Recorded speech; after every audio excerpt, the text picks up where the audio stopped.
Hello dear people, ये question 2020 के gate exam में पूछा गया था। उन्होंने कहा है अगर ये तीनों रजिस्टर्स R1, R2, R3 में वैल्यूज रिप्रेजेंट की जाती हैं IEEE सिंगल प्रिसीजन फॉर्मेट में, तो R3 में क्या वैल्यू होगी अगर हम R1 divided by R2 R3 में सेव करवा रहे हैं, और आपको गिवन है R1 और R2 में करंटली क्या सेव्ड है। ओके, अब ये हेक्साडेसिमल नंबर्स हैं और आपको बताया गया है कि ये सिंगल प्रिसीजन फॉर्मेट में सेव्ड है, यानी कि R1 में जो वैल्यू है वो है 422000। 4 का मतलब हुआ 0100, 2 यानी कि 0010, दोबारा से 2, फिर से 0010। ओके, उसके बाद सारी जीरोस हैं। तो ये 32 बिट का पैटर्न R1 में सेव्ड है और आपको बताया गया है ये सिंगल प्रिसीजन को यूज कर रहा है IEEE 754। तो ये नंबर आखिर होगा क्या? साइन बिट 0 है यानी कि पॉजिटिव। उसके बाद 8 बिट्स लो एक्सपोनेंट ढूंढने के लिए, 1 2 3 4 5 6 7 8। ओके, तो एक्सपोनेंट है 128 प्लस 4 यानी कि 132। अब यहां पे जो सेव्ड होता है वो होता है बायस्ड एक्सपोनेंट। हमें चाहिए एक्चुअल एक्सपोनेंट, यानी कि इस बायस्ड में से अगर हम बायस वैल्यू को सब्ट्रैक्ट कर दें तो हमें एक्चुअल एक्सपोनेंट के बारे में पता चल जाएगा। तो मैं यहां से बायस सब्ट्रैक्ट कर रहा हूं तो मेरे पास बचा 5, यानी कि इस नंबर का एक्चुअल एक्सपोनेंट 5 रहा होगा। ओके, तो नंबर देखते हैं क्या है। पॉजिटिव 1 पॉइंट मंटीसा यानी कि 1.01 into 2 raise to the power 5। Okay, अब 2 रेज टू द पावर 5 के लिए आप इस रेडिक्स पॉइंट को 5 बिट्स शिफ्ट कर दो to the right side. Okay, तो यहां पे हम कितनी भी जीरोस ले सकते हैं, यानी कि ये सारी जीरोस। अब 5 बिट्स शिफ्ट करना है, यानी कि 1 2 3 4 5, तो ये यहां पे आ जाएगा। ओके, वैल्यू आई 101000, पॉजिटिव 101000। तो ये क्या होगा? 10 इंटू 4, 10 इंटू 4 होता है 40, तो ये वैल्यू है प्लस 40। ओके, R1 में हमने 40 सेव किया है। इसी तरह से ढूंढो R2 में क्या सेव्ड है। तो R2 में वैल्यू है C12 followed by all zeros.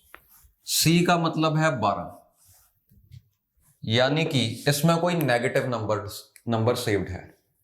C होता है 12 यानी कि 1100, 1 यानी कि 0001, 2 यानी कि 0010, और फिर उसके बाद सारी जीरोस हैं। ओके, ये 32 बिट्स का पैटर्न R2 में सेव्ड है।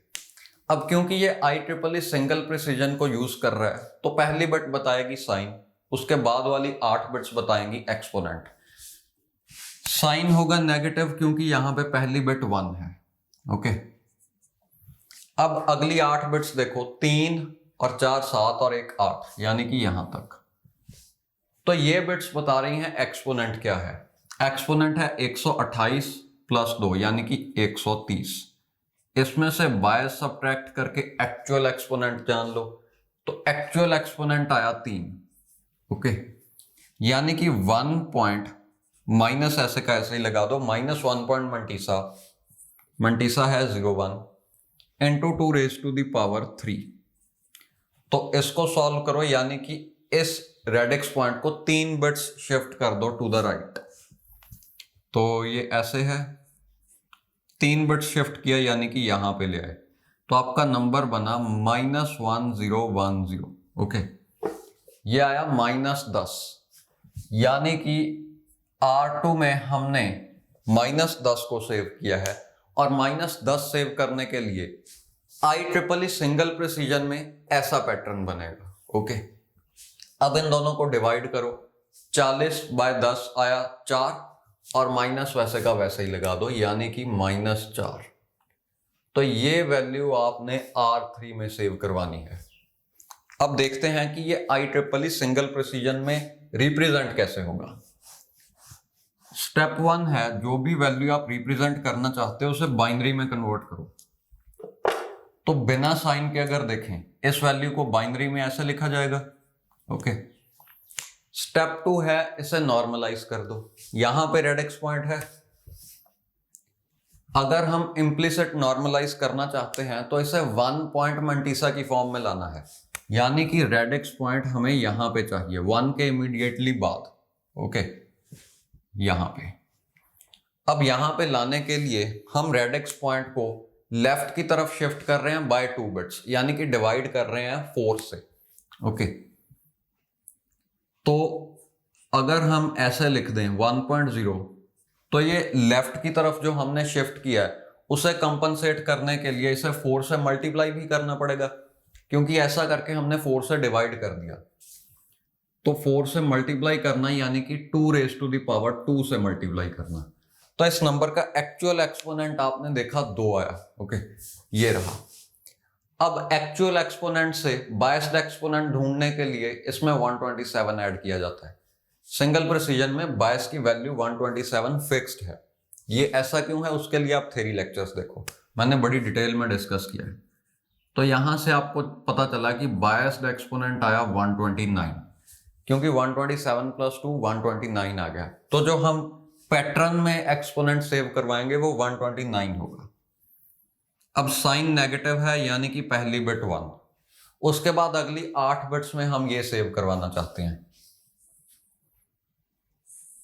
ये रही साइन बिट, इसके बाद अगली 8 बिट्स में 129 सेव करवाना है। तो 129 होगा 1 1 2 3 4 5 5 जीरोस 6 जीरोस 7 जीरोस लगा दो और फिर से एक 1 1 2 3 4 5 6 7 8, ये नंबर है 129। देखो 129 कैसे आया, 128 वाली बिट ऑन कर दो और उसमें 1 ऐड करना, यानी कि 1 वाली बिट ऑन कर दो, बाकी सारी जीरोस। तो 1 2 3 4 5 6 7 8 बिट का नंबर होगा 129। अब उसके बाद हमने सेव करवाना है मंटीसा। मंटीसा में हमारे पास 0 ही है, यानी कि इन सभी 23 की 23 बिट्स में 0 0 0 0 आ जाएगा। ओके, अब ये वैल्यू R3 में सेव्ड है इस रजिस्टर में। अब ये एक्चुअली हमें बतानी है हेक्साडेसिमल में क्या है, तो ढूंढते हैं हेक्साडेसिमल में क्या आएगा। 4 4 के ग्रुप बनाओ, किसी भी साइड से शुरू कर सकते हो क्योंकि 32 4 से डिवाइड हो रहा है, तो ग्रुप्स पूरे पूरे बन जाएंगे, चाहे इस साइड से शुरू कर लो चाहे इस साइड से। पहला नंबर आया 12 यानी कि C, उसके बाद चारों बिट्स 0 हैं यानी कि 0, फिर 1 0 0। ओके, ये है अगला 4 का ग्रुप, ये बना 8, उसके बाद बाकी सारी बिट्स जीरोस हैं, तो C 0 8 और उसके बाद 5 जीरोस। ओके, 1 2 3 4 5 5 कैसे आया, देखो यहां तक हमने इस पॉइंट तक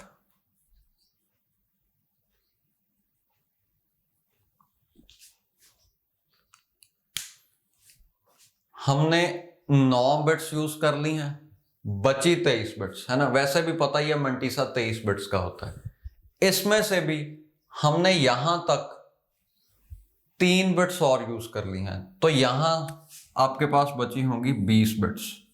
ओके, 20 जीरोस को हेक्साडेसिमल में ट्रांसलेट करने के लिए 5 नंबर ही तो बनेंगे, क्योंकि 20 में से 4 4 के 5 ग्रुप्स बन जाएंगे। ओके, तो आपका आंसर आया C08, उसके बाद 5 जीरोस, C08 यानी कि ऑप्शन ए। ओके, तो आपका आंसर ऑप्शन ए है।